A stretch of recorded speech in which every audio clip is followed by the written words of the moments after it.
These are the Daily Tech headlines for Tuesday, September 17th, 2024. I'm Rob Dunwood.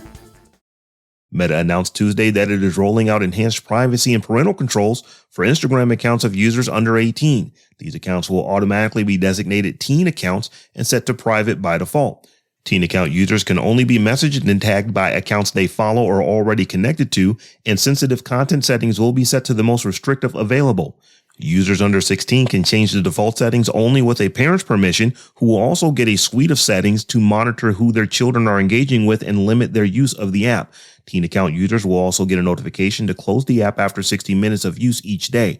Teen accounts will be rolled out within 60 days in the US, with the UK, Canada, Australia, and the European Union later this year. TikTok had its day in court, and it doesn't appear to have gone particularly well. Attorneys for the company and a group of creators are suing to block the law that would ban TikTok in the United States if its parent company ByteDance doesn't divest its U.S. interest in the video-sharing social media platform by January 19th. A panel of 3 judges on the D.C. Circuit Court of Appeals heard the arguments, but expressed a great deal of skepticism toward TikTok's case. The 3-judge panel appeared to have more questions for TikTok's lawyers than the Department of Justice, who defended the law, saying it takes appropriate targeted action against a company that poses a national security risk. Google is planning to roll out technology that adopts Coalition of Content Provenance and Authenticity, or C2PA standards, to address AI-generated imagery. C2PA's authentication is a technical standard that includes information about where images originate and works across both hardware and software to create a digital trail. Google joins Amazon, Microsoft, Adobe, ARM, OpenAI, Intel, and TruePic, who have adopted C2PA authentication. Google has helped develop the latest C2PA technical standard version 2.1 and will use it alongside a forthcoming C2PA trust list, which allows platforms like Google Search to confirm the origin of content.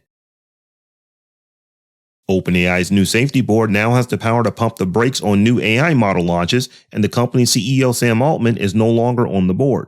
This new committee replaces the previous Safety and Security Committee that was formed in June of 2024, which included Altman among its members. The original committee could make only recommendations on critical safety and security decisions for OpenAI projects and operations.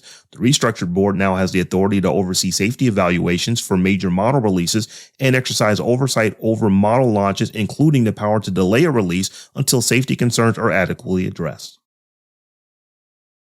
Intel is spinning off its chip-making business, establishing Intel Foundry as an independent subsidiary. The move comes as part of the company's plans to reverse billions in losses and tumbling stock prices. With the change, the Intel Foundry will have its own operating board and report its financial earnings separately from Intel. Intel will also stop work on factories it is building in Poland and Germany for 2 years based on anticipated market demand. The construction of U.S.-based plants in Arizona, Oregon, New Mexico, and Ohio, however, will continue. Meta announced Tuesday that it is banning several Russian state media networks, alleging they are using deceptive tactics to conduct influence operations and avoid detection on its platforms. The company said, after careful consideration, we expanded our ongoing enforcement against Russian state media outlets. Rossiya Sigdonia, RT, and other related entities are now banned from our apps globally for foreign interference activity. The bans are expected to come into effect in the next few days. TF Securities analyst Ming-Chi Kuo says demand for the iPhone 16 is down 12% year over year from the first weekend sales of the iPhone 15 last year. This could be due to Apple Intelligence, the company's foray into artificial intelligence, not being available in beta until October. Chinese retailers are already offering discounts on the iPhone 16, suggesting soft demand and stiff competition from manufacturers like Huawei, who recently released the Mate XT with its trifold display, which already has more than 5 million pre-orders. And finally, with the rollout of iOS 18, iPhone users who upgrade their devices will automatically have RCS communication turned on by default. RCS, however, is not iMessage. Chats with Android users will still show up with green bubbles, and they are not encrypted.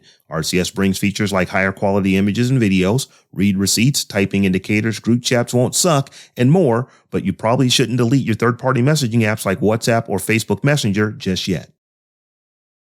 For more discussion of the tech news of the day, subscribe to dailytechnewsshow.com. And if you enjoy this show, remember to tell a friend to check us out. Thanks for listening. We'll talk to you next time.